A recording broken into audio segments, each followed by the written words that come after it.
All right, let's talk about formatting cells and some of our possibilities.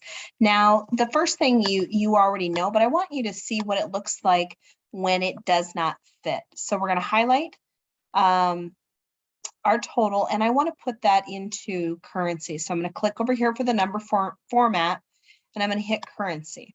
Okay. Now, as I do that, all of a sudden there's a bunch of these hashtags. Now, for old school people, we say it's the pound sign. Okay. The new kids call it the hashtag. So I'll use both.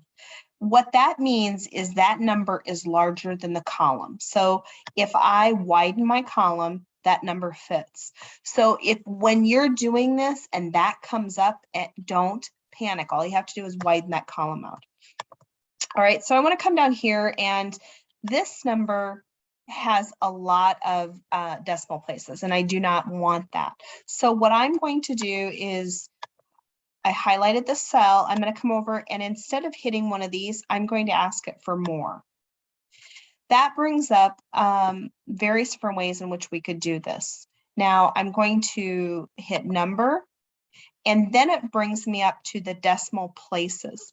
Now I can make that 1 decimal place. I could make that 3, whatever we want it to be, but that's one way. Now I could also do currency here. I could make it a date, how I want the date to show. So if I'm maybe I wanted to put the date of hire, and I wanted that to show up a specific way, I could format that here. If I wanted it to show up time, I could format that here. The percentage and the decimal places, a fraction, how I wanted it. So that's where we're going to go. Now I'm going to go back to number, and I want it to just 2 places. Okay.